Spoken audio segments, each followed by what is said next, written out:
Well, I guess the first question is, how do you feel? How do both of you feel? Francia? Nervous right now. Yeah, but I feel good. I'm happy. Yeah, I'm in a good place. Yeah, I think we were a little nervous. I think it was a very intimate thing. Yeah. And it was just, luckily, thankfully, between us for a while, so it's a little, weird. Yeah, it's nerve-wracking a little bit. It's a bit weird. Yeah. We're happy to be here. Feels strange to be telling the world this private story. A little bit, yeah. And then I think the question of figuring out, what that means, that we all obviously went through that, and I know I've kind of lived my life in a position where people have seen a lot of it, but this is something that's important. This isn't something that's easy to talk about. Hopefully it's impactful, because what we experienced, we really hoped that it would be something that obviously saved my life, but also just to help other people too, because that's clearly why I feel like I have the platform on YouTube that we have. Well, let's go back a little bit. Tell me how did this idea first come up? You two are best friends. Yeah. You knew, Francia, that Sélina had been struggling with lupus. Yeah. Whose idea was it about the kidney? Mine. We were living together at the time. Coincidentally, I was in transition, and I left to film in February, and when I came back, I had already put my suitcases in there, and I was like, okay, I'm about to look for a place, and something in my heart told me not to look yet. I felt God being like, just wait.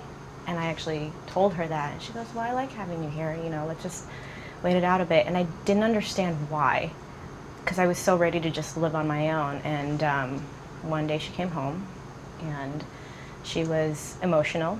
I hadn't asked anything. I knew that she hadn't been feeling well, but I know her, and I know that, we both, when we get a certain way, just let us be. And she couldn't open a water bottle one day, and she chucked it and just started crying. And I said, what's wrong? And that's when she told me. And she goes, I don't know what to do. The list is 7 to 10 years long. And it just vomited out of me. I was like, of course I'll get tested. And she didn't want me to do it. And she goes, I can't. You have so much going on in your life right now, and there's a lot of downtime. And I felt a lot of peace about it.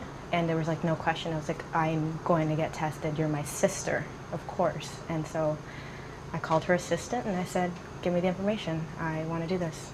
So when Francia called you, Sélina, and said, I got tested and I'm a match, then what happened? I definitely remember you wanted it to be a surprise, and somebody ruined it for you, so I'm sorry. This is what happened. But you know what? I think it's a beautiful story still, because, I volunteered, but you don't really know what you're getting yourself into. And it's scary. They make you take a 2-hour course to kind of educate you on what giving up a kidney means for your life. And so it was just a scary process, learning everything. And I remember telling the nurses, like, okay, I'm going to find out first. And the donors always find out first. And they said, yes. I said, great. How much time do I have to make a decision?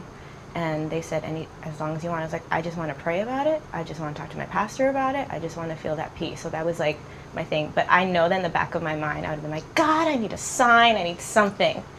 And so she called me and said, hey, we're a match. And I was like, why are you telling me this? But in my heart, immediately I felt God being like, this is the affirmation that you needed and you wanted from me. So then I got even more peace that this was something I was supposed to do. But I did have a surprise, and I made her pretend that she didn't know anything. I said, we're acting right now, this is a scene. Very dramatic. Yeah, very dramatic. So I was like, I'm walking in, I had a case that I had engraved. It looked like a Bible. And on top of it, I had a quote that she gave me when we first started becoming friends, and it says, a sister's a forever friend. So I had that engraved, and then inside I had a kidney bean in there. And that was my way of telling her, yeah, that we were a match. Very happy. I didn't know.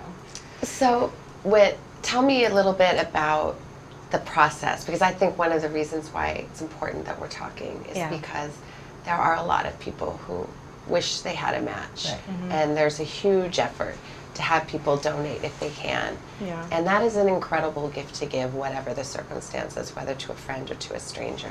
Right. So what was your process? What did you have to go through? It's a lot of testing. you basically have to make sure, and the doctors make sure, that you're not just physically healthy, but mentally and emotionally healthy, because it is a very emotional process. Lots of blood work. I remember the first time that I went in, they took like 30 vials of blood. And I'm just sitting there. I mean, I don't think my blood was even flowing anymore. It was so much. CT scans, X-rays, sugar drinks that I don't drink sugar, but they wanted to test your blood having fast for 12 hours, and then after you've had sugar, because diabetes is a risk, and that runs in my family. So it was a whole process, but with our situation, because we were kind of an emergency situation, I did everything in like a day.